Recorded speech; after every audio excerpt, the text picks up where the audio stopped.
Just letting go of the tension in your body. Just letting go. Just unclench the fist. Soften. Soak up the good vibes.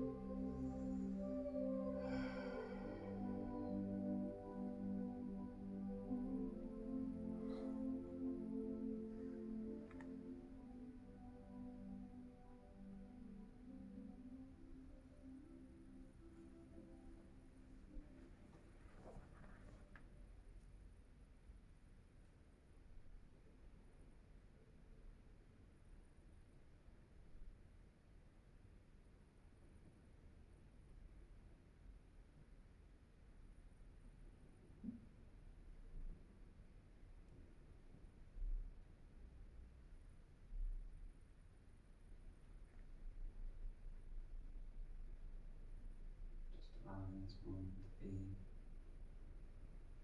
without wanting it to be different. Just allowing yourself to be here without wanting to be anywhere else. Just surrender. And then you can just be here in this moment. Peace is granted. Peace is the prior condition to any effort, to any wants, to any needs, to any thoughts, to any feelings. Peace is the canvas on which all is painted.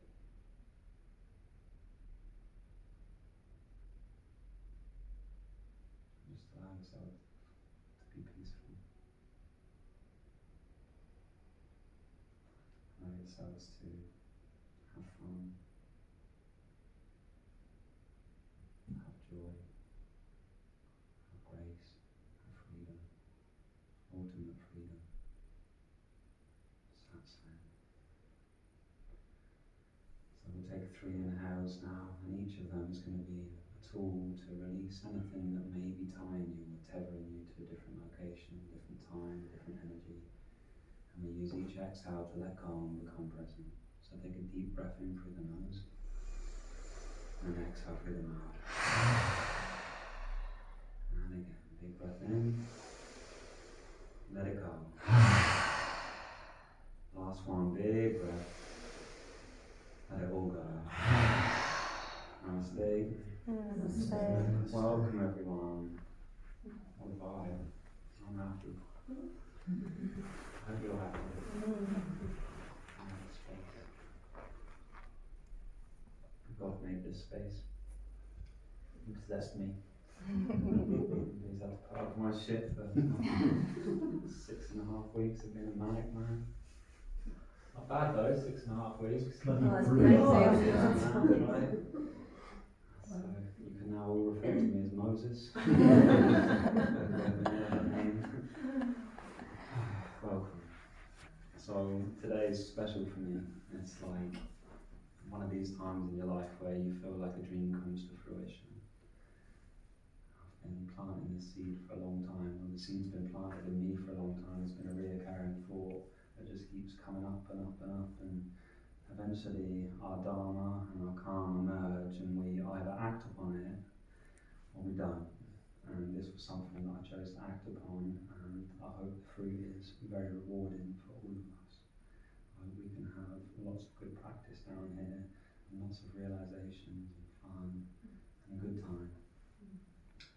So we do Satsang. I've called this Satsang for a reason, because I'm steering away from any stigma, okay, from any tradition, from any religion, from any spiritual practice, from anything that says you have to do something to achieve something. We use the word Satsang because it means truth, okay? And it's the richest word in the Sanskrit vocabulary, because it is the constant in all of our lives. and it is so easily overlooked. It's something that on a daily basis we choose not to have, and most of the time, well, let's say all of the time, that we suffer is because we believe our peace or our truth is somewhere else. And our peace and our truth is always in this moment. It's always in this moment if we just let go. So we're going to practice Satsang. And my teacher, Eli Jackson Baird, who is Gangaji's husband, if you didn't know, has wrote this wonderful book, and it's called Sudden Awakening. And the way they teach is instantaneous awakening. That you don't have to do 30 years of Vipassana, you don't have to do 20 years of yoga. They actually say that an enlightened state, this word enlightened that we so deeply seek when we become spiritual practitioners, is our natural state. It's not something that we attain because it's the mystery of the universe, because once you're in a state of jivamukta or awake, you recognize you were never asleep. It never goes. It's just the biggest joke you're playing on yourself at any given time. It's a joke. But what we do on a daily basis is we choose to identify with the nature of our mind. You know, if our mind is talking, we fall into our identification with the mind and we believe it. And this is where the slavery of our own condition comes into play. Because we believe it. So a few weeks ago I had some of you, wonderful yogis, here sitting, and we did a meditation where we sat down, and any time someone was thinking, we said the word thinking. Do you remember? Yeah. How successful was the meditation? Pretty successful, right? It was very successful because there was just a load of people all shouting out thinking every 10 seconds. If I was to come around the room, and I won't do it tonight because there's too many, but if I, on a general basis as a teacher, when I sit here and I ask each of you what it is that you want from meditation and I try and provide a place for that, I'd say the dynamic most of the time is I want my mind to be more peaceful. Yeah? It's true, right? It's probably the reason most of us start meditating. We've got a mind that's a bit of an arsehole, it treats me bad and I don't like it, and it's saying things and it gets suicidal, it gets depressed, it does all of these mad things, and it's happy and it's joyful and it's crying and it's all over the place, right? So we come in, we sit down and we say, I just want that thing to shut up. It'd be so nice if I could make that shut up. So we played the game. I said, I want you to announce when you're thinking. Most of us thought once every 30 seconds, and some of us maybe a lot longer, maybe no thoughts whatsoever, depending on your current state of awakening. But all of us missed the fact that if you were able to notice that you were thinking, who noticed? Who noticed the thought? How can one notice a thought if one is the thought? There must be a place in which you all noticed that you were thinking from. And that place notices everything. It notices every thought. It notices every sound.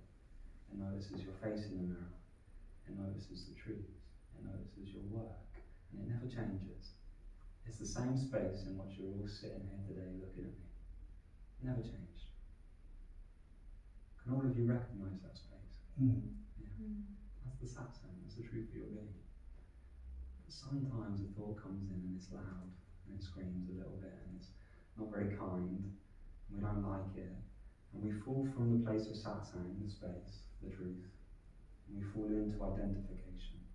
And at that point we become bound, we become shackled by our thoughts, and we lose our truth, or it feels as though we lose our truth, because we're now in identification with thought. And when we're in identification with thought, our thoughts can be excruciating, they can be painful, they can be scary, they can create suicide, they can create death, they can create anger, they can kill, they can create hate. And it's all just from wrong association. So what we're going to try and achieve here is to spend more and more time as the observer. So when you sit down and you do your meditation and you've got a busy mind and it's all going off, and you're thinking to yourself, I'm fucking shit, I'm meditating. Don't believe it. It's a very high state. It's one of the highest states. It's the state right before the prerequisite of having nothing going on, which is a gift. It's a gift to have no mind. But behind the mind, even when the mind is running, there is peace. So when you sit there today and you're doing your meditation and you're watching your thoughts, be happy about it. Stop beating yourself up. Stop identifying with it. Just notice what's going on. Notice that there's an observer watching the thoughts, and then there's thoughts. And if you're the observer, the thoughts are not offensive. The minute you feel the I coming in, and you can inquire into that. Who is that I? Who is that person? That me, that mine, that saw it. And there's freedom. That's nice. There's a gift that I can give you, is that you're already free. You've always been free. And to stop the search, to just be here, hear the rain, hear the voice, hear the Sangha, the people around you breathing, just to be happy with what it is.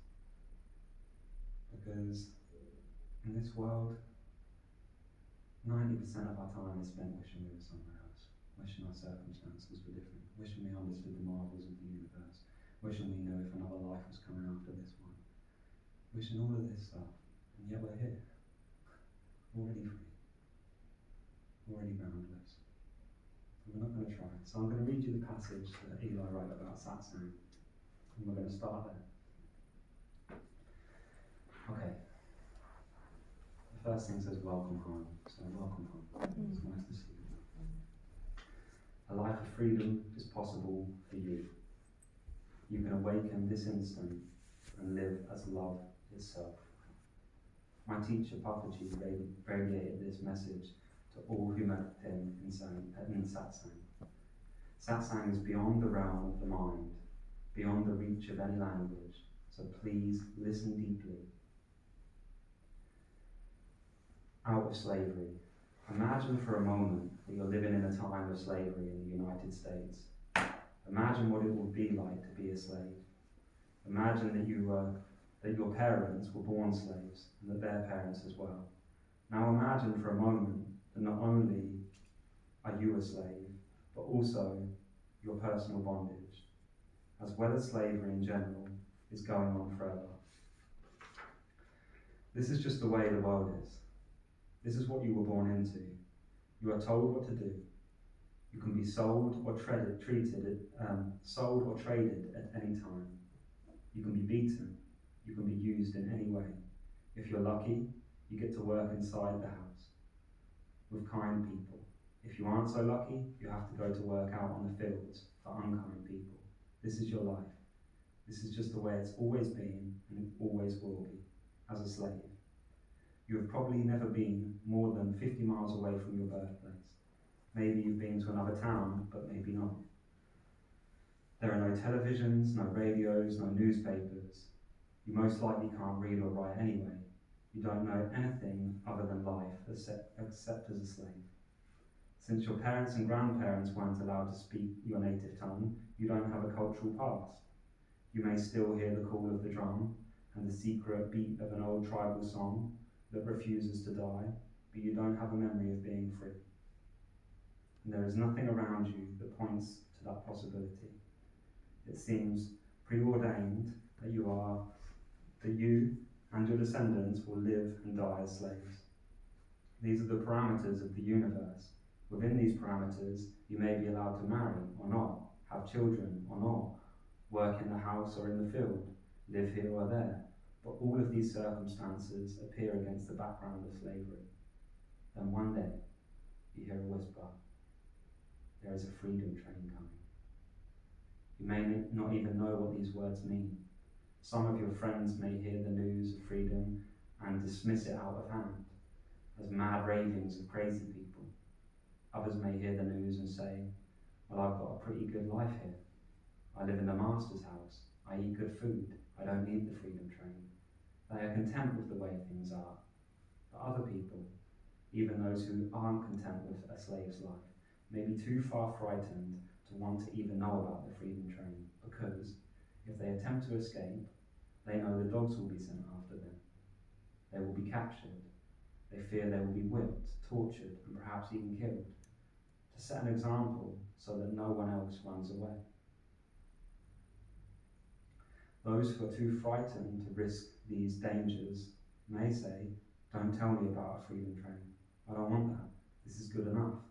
Others may worry, "How would I eat if I were free? Where would I live? What would I do if the freedom train took me into a strange new land?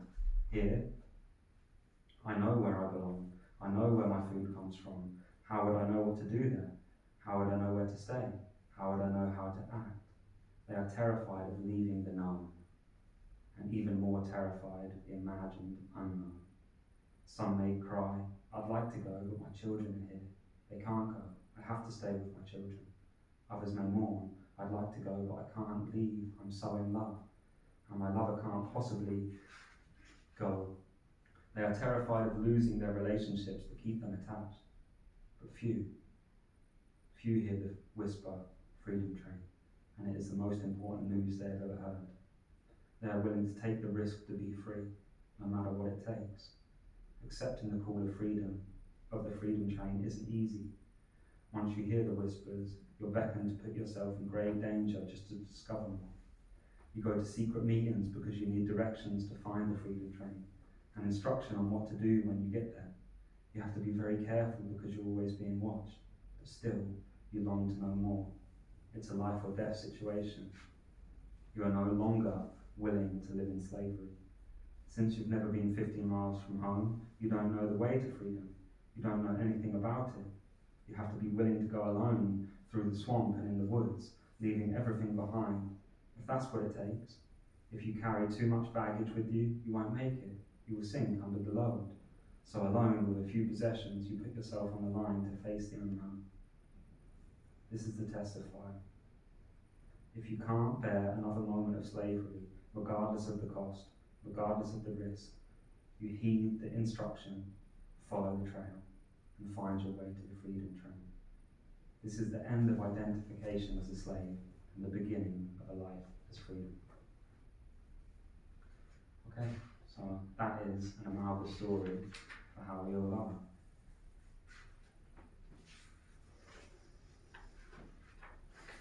Okay.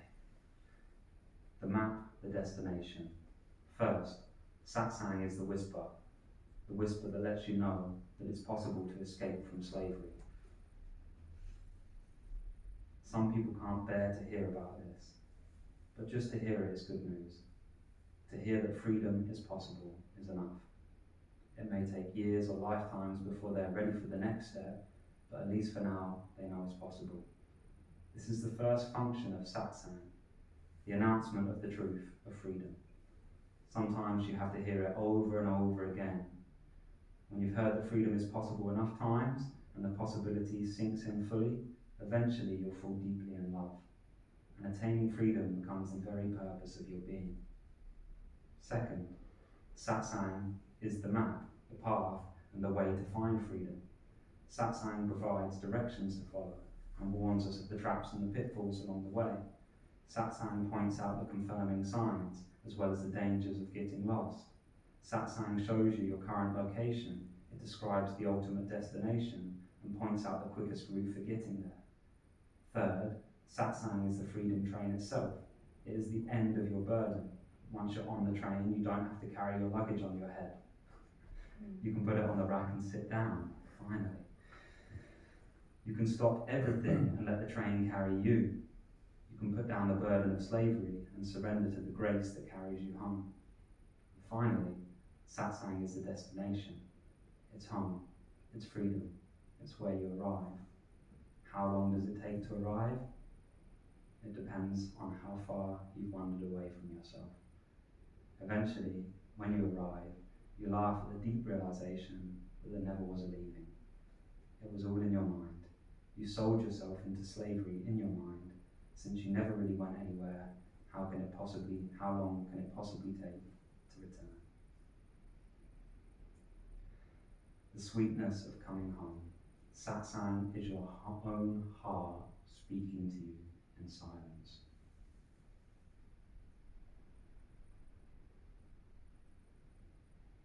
Satsang is your own heart speaking to you in silence. It is nourishing, sweet and true. The sweet silence comes and carries you home. Satsang is the mirror in which you see yourself, in which you see at last who you are and who you are not. When you know who you are, you realize the great benefit of stopping your false identification as a slave. True freedom is being yourself. True freedom is being yourself. Well, that's a fucking relief, isn't it? Jesus. Been trying to be someone else for 15 years. And just be me. When you look back from the shore of freedom, you'll see that you were not who you thought you were. Who you thought you were didn't transform into something else. It never was. It was all just a nightmare of slavery, passed on for generations. A nightmare of the ego's separation, alienation, loss of love, which has ended suddenly, an awakening from a dream. In this awakening, you can accept and love life fully as it is. Looking back at a dream from an awakened consciousness, you see the perfection of even the dream. That's nice as well. You see the non-separation in the appearance, and you realize yourself as the living truth of immortal love. And then your life begins. Jai. That's Satsang. The reason that Satsang is a map, the reason that it is everything that you could need, is because deep down inside, you know them things that are coming up inside of you, in your mind, in your body, in your emotions, the things that you're running away from, the things that you're avoiding. You know, how are you avoiding yourself? When the negative stuff comes up in you, what are you taking to run away? What are you doing to run away? How do you distract yourself? Is it the telly? Is it a book? Is it a beer? Is it a joint? Is it a dance? Is it going out for a walk? Satsang is the map, because the things coming up in you that you're trying to avoid are asking for your attention. They're asking for the silence. They're asking to be looked at. And we know this because they keep coming up. And they keep coming up. And they keep coming up, and we have another drink, and we have another TV program, and then after the TV program, what comes up again? Another problem, same thing, over and over and over, and we identify with it, and we're looking for all of these solutions. You know, if I just had this, and if I just looked like this, and if I had financial stability, and if I had a child, and if I had a good relationship, I wouldn't be lonely. And yet we do all of the things to cure the problem, thinking that that will get rid of it, when the problem itself is the problem. If I was to say to you, there's two ways, okay? If I said to you, go and learn how to play the piano, that would take some effort, right? Yeah? You actually have to learn, you've got to figure out muscle memory, it takes some capacity, yeah? Yet you're in a van one day, and someone's really pissing you off, and you're getting mad inside, and your body's getting tense, and oh, I'm in a rush, I've really got to get there, this guy's going slow, and you're really getting mad. And you go, I don't know how to get rid of this rage.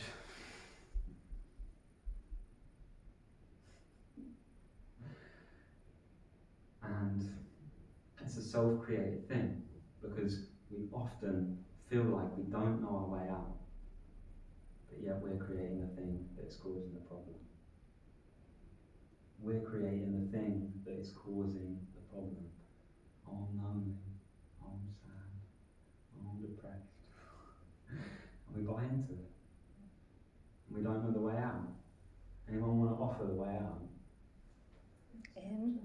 Acceptance. In. Both are right. To accept it, to let it in. It's not there. It's just another murmur in the ethos that we can have freedom from. That we don't have to buy into. You don't need to be told how to shut up. Everyone knows how to shut up, right? Yeah. Doesn't require any effort, does it, to be quiet? No?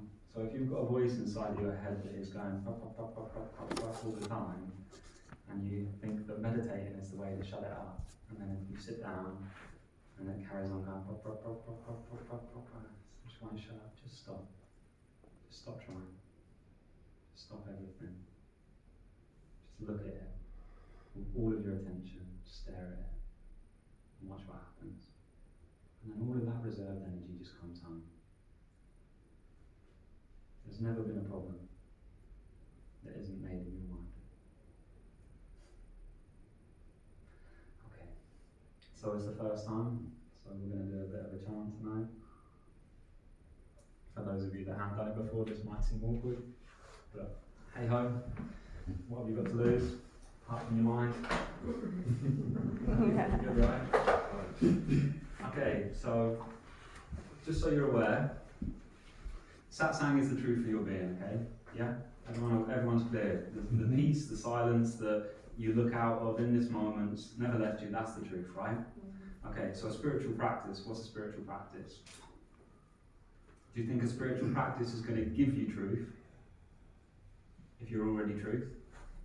No. Okay, good. It's a good thing to know. It's a really important lesson during your life, is to know that a spiritual practice or a yoga practice or a mantra or a meditation is not going to attain anything. Okay? The teachings of yoga, the teachings of the things that I teach of Advaita Vedanta and Dzogchen are things to remove obstacles. Okay? So at the moment you have an identification with a thought that is a repeated pattern. Okay? A practice that we practice is to start taking out the stuff that you've stuffed inside of you, to start taking out the things that you've been identifying with, and to move them out of the way to figure out what's behind them. And when you figure out what's behind them, then they can all come back and they won't touch you anymore. Okay? It's to recognize what is already there. Okay? So when you do a practice like this, maybe your mind is quiet already, maybe it's not. You're just noticing if there's any difference, and you're inquiring into the space that it may create or may not create afterwards. Make sense? So don't have stigma.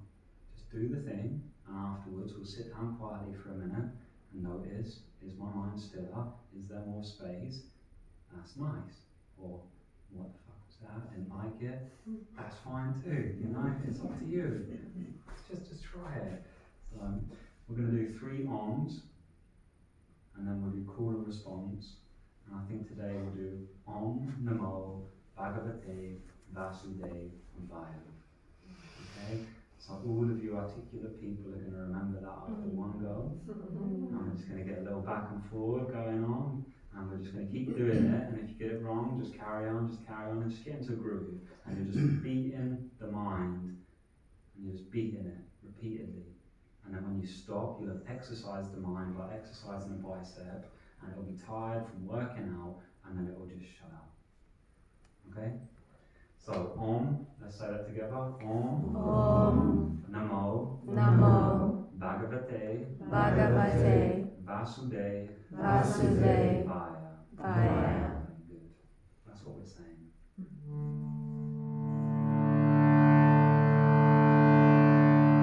Close your eyes and relax.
that's just a time for reflection. Also, that's important for the space. It's important to have some sort of infusion of good energy for me and for all of us. So thank you for contributing in whatever way you did. I appreciate your input.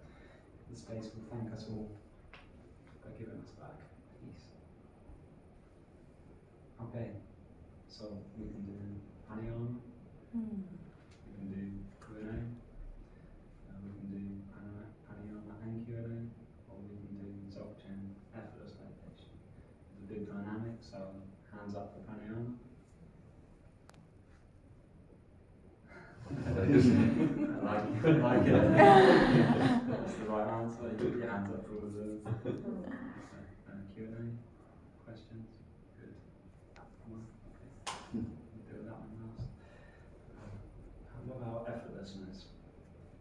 I don't really want to put my hand up, but yeah, okay. It's too much Robin effort. is impartial. Too much effort. Too much effort. Okay, sorry, I was so impressed. I missed the puns. Should we do a bit of each? Yeah. It's a beautiful flower, it's opening nicely. So, they all have a home. My favourite is the one I'm doing. This would be your favourite too. The one that you're given, the one that the moment offers. That's who I am. Just stop taking it so seriously. Stop taking yourself so seriously. You know, you're on the train. You're on the train right now, you're free. Just put it down for a moment, just ride it, wherever it goes, you know, that's the fun of it. That's the fun of teaching in such a fashion where we can just see what happens. That's the only way I ever really want to be, because when I'm doing that, life gives me so much more than my mind could ever imagine. You know, when I'm trying to hold the reins and control my life, God, it looks a mess. I think for one moment, I finally got it, and then I'm just going to hold it, and I'm not going to let it go, and then 2 months later I'm depressed. Just let it go in every moment. The real grace of enlightenment, and any good teacher will tell you this, is to keep it, you have to constantly let it go. You have to let it go. I feel blessed, let it go. I feel great, let it go. I feel sad, let it go. You just constantly disengage it. Just disengage, stand down. At ease. It's a wonderful sentence or mantra to start saying to yourself, at ease. What am I so stressed about? There's 2 certainties in a human incarnation. 2. Okay? One is life and the other is death. Everything else is uncertain. Nothing else is certain. And the space in between them 2 things is how you define your life. And it is no good walking around every day asking what is the purpose of life. A better question is what is not the purpose of life. Because you can damn near start saying, yeah, it's not to be an arsehole, it's not to live badly, it's not to be lethargic, it's not to be lazy, it's not to not try, it's not to not at least have a go. But to try and sit there every day going, I'm going to work out the answer, I'm going to figure this out and then I'm going to be free. You're setting yourself on a quest for death to never find it. Let it go, let it go.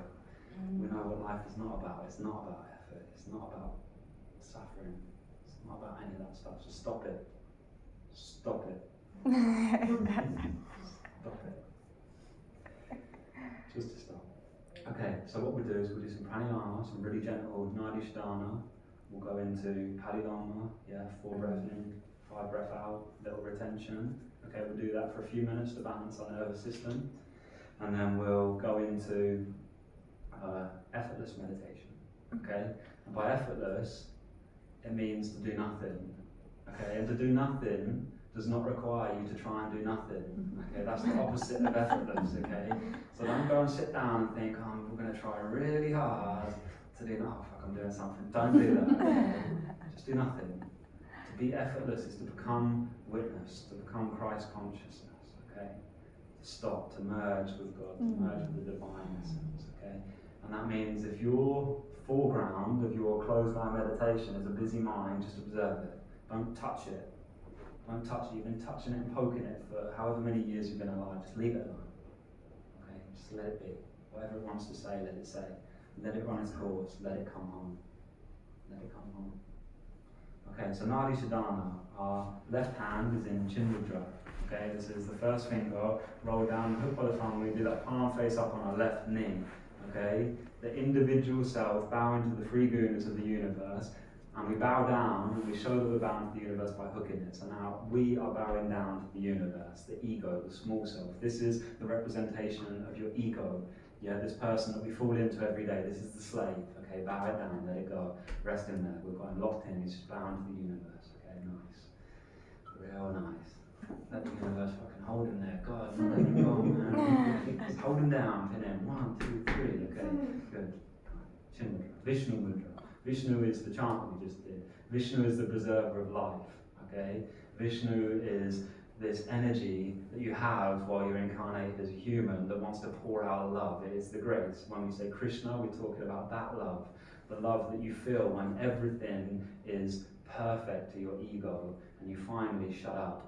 Okay, but it's there all the time. Okay, so this Vishnu mudra is the first two fingers rolled down, connecting to the palm, and we're going to make this shape. We don't want the pinky and the ring finger away, we want them together, and then we just bend them in like this, and it should be so that you can just touch your nostrils. Okay, on either side, and the way that you close the nostril is you gently rotate the wrist like this, but the movement is microcosmic. Okay, it's not big. Really gentle, and this is an intimate practice. Okay, so you're being really gentle when you close your nostril. If you're one of these people that struggles to breathe through the nostrils, as you're closing the right nostril with the thumb, you can use your ring finger to pull the cheek open on the opposite side. As you close the left nostril, you can use the thumb to pull the cheek open. This will open the airways. So don't do that thing where you're whistling. Okay, just breathe freely. Okay, really gently and lovingly. Okay. So we're just going to close one nostril and then the other nostril, and then when I say retain, we close both nostrils and we all sit in the silence together. We're going to just do a short 4-breath count. I am going to do bija mantras for those of you that have been practiced longer, and I will offer moon and sun visualization for those of you that have been practicing this for a long time. But let it come to you, don't try. Just let the sun appear, let the moon appear, if they want to. Okay, sit up nice and tall, have your hands ready. Now elongate your spine, imagine a string pulling the top of your head and lengthening your spine, and then just relax all the muscles in your back, keeping the length. Take a deep breath in through both the nostrils, and as quietly as you can, exhale through both nostrils. Gently close the right nostril, inhale through the left. 1, 2, 3, 4. Close both nostrils, hold. Exhale through the right. 1, 2, 3, 4.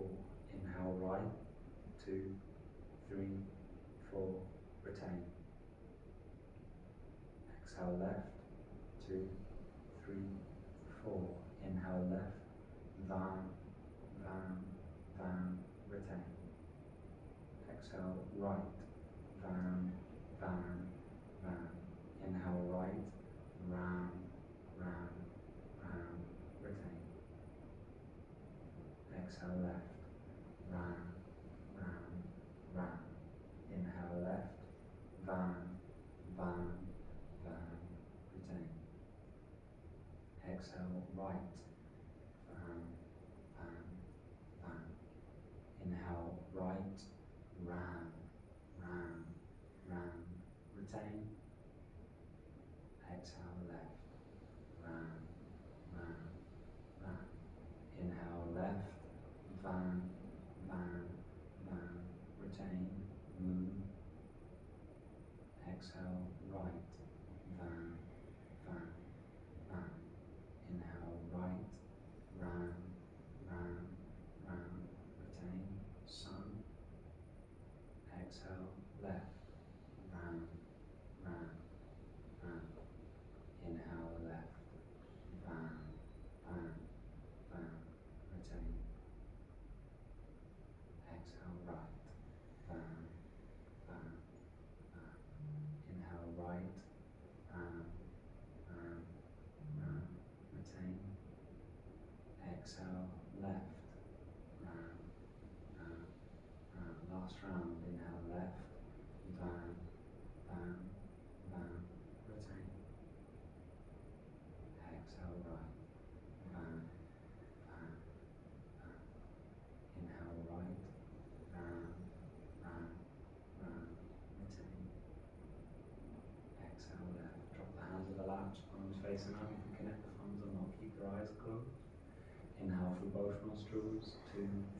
3, 4, retain.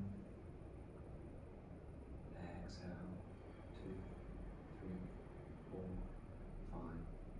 Inhale, 2, 3, 4, retain. Exhale, 2, 3, 4, 5. Inhale, 2, 3, 4, retain. Exhale, 3, 4. Becoming even more gentle and soft. Inhale, 2, 3, 4, retain. Exhale. Inhale. Retain. And exhale. Inhale. Retain. And exhale. Last one. Slow inhalation.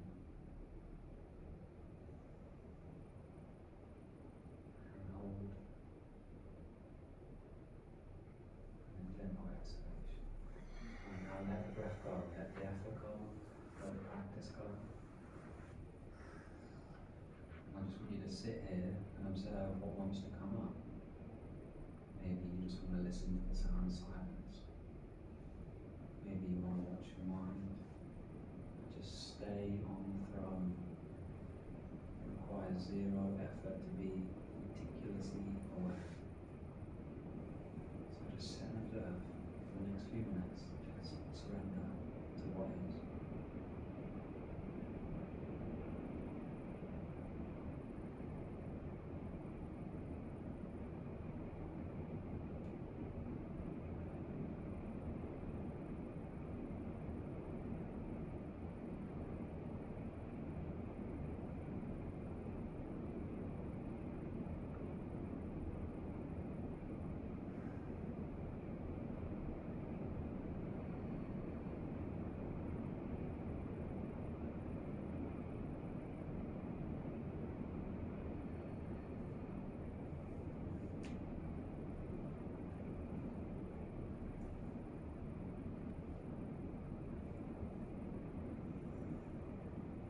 Sensations in your body, pains in your body, itches in your body, just observe them.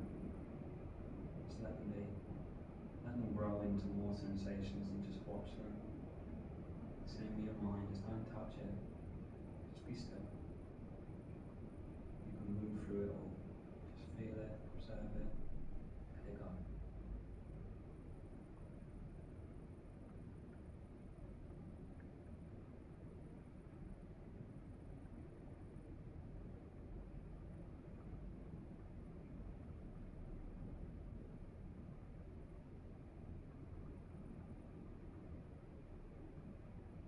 Relax.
in through the nose. Just let it go. Nice. It's warm down there. Well, insulated. Going into sort of air conditioning. Okay. Any reflections? Anyone got anything they want to share on how their practice was? And if no one does, then I'm going to ask everyone. So we can do one at a time, or we can just share. Is there anything that come up during your meditation? I had a really nice moment of asking the question of where does the thought come from, and then like resting in that space, and then saying to myself like, okay, you've got my attention, so like I'm here to listen to you, and that was really nice. It kind of just felt presence in that moment. Who was saying It was that? nice, yeah. I was hearing it. Okay, it's nice. So Good. that was what I was hearing. That's nice. So when we talk about that roadmap back in, the final teaching of a yoga practice, in my tradition, in most traditions, if you follow it back to its core, which is Advaita Vedanta, non-dual, most traditions will end on self-inquiry. Okay, and self-inquiry is to follow the question or the thought back into which it came from. Okay, so if you have a thought saying, I can't do this, to then follow that thought back into the space in which the thought arrives. So there's a canvas, there's a space, and then the thought appears, I can't do this, and then we bind into identification, and then we follow it back, I can't do this.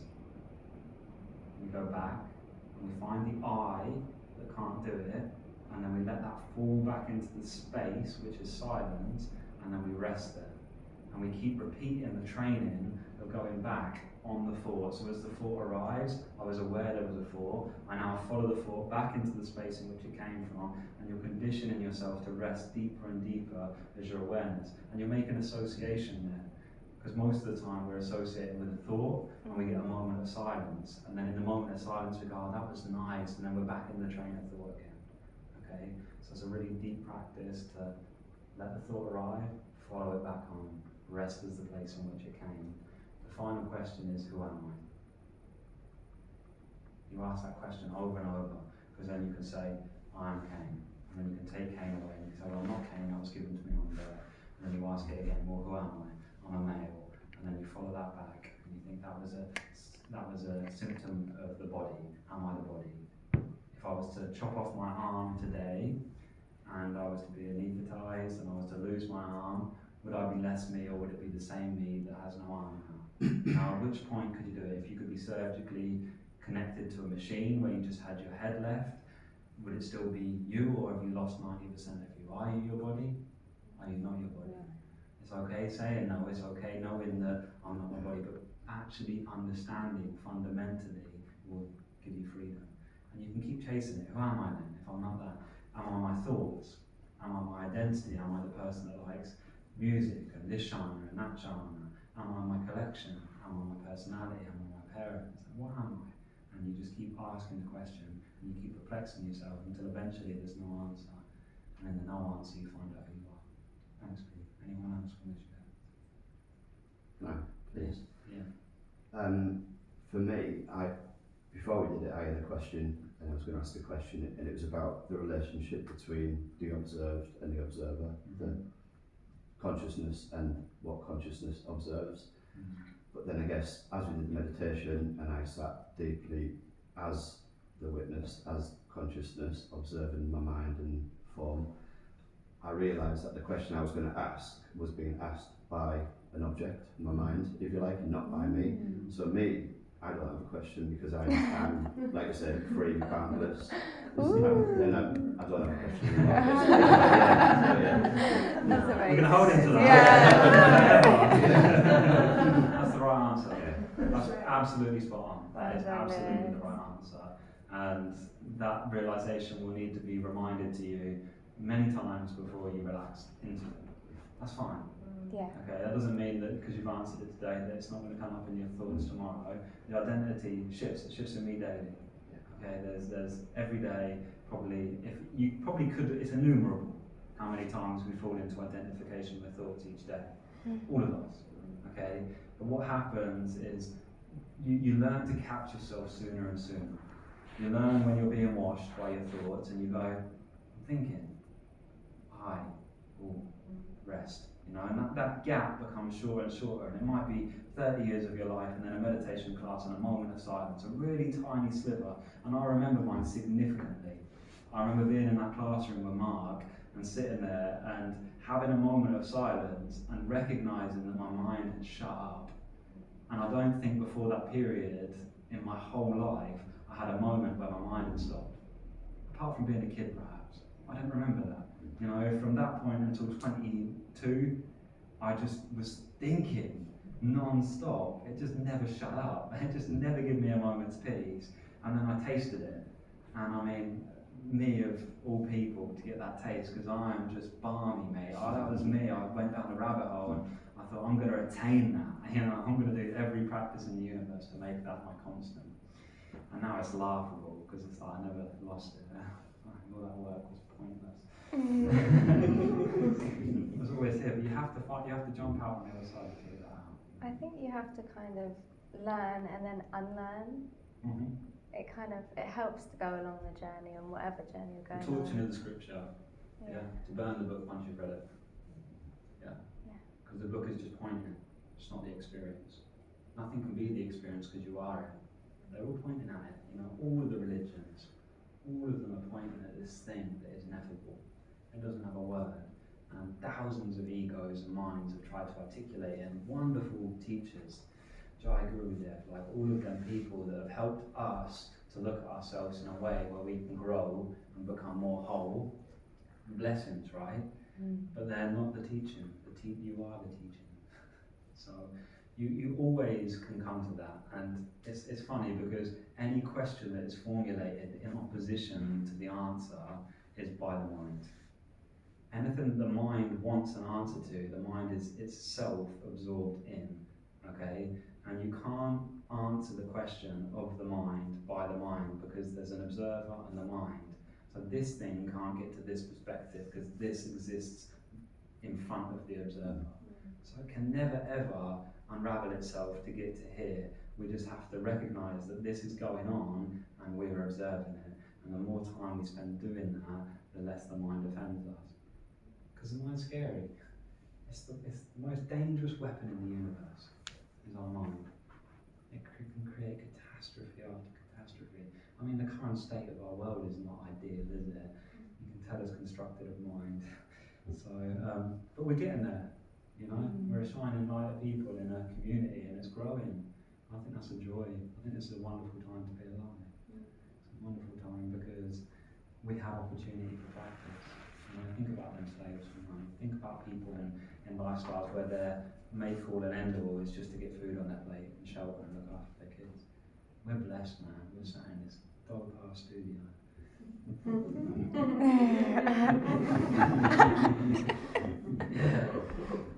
Someone did that. Okay.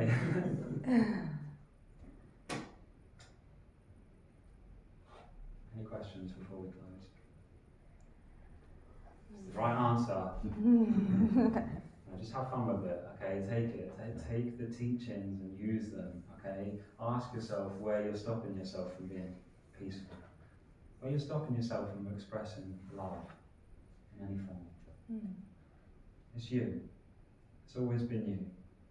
You can blame it on anyone. You know, if someone comes into your life and they create a circumstance in your life that doesn't look the way that you like it, and your mind starts spinning out and your body gets tense and you start saying, oh God, I can't believe it's you. Stop giving everyone else your power. It's you, isn't it? It's always been you. So if it's you creating it, then it's you that needs to stop it.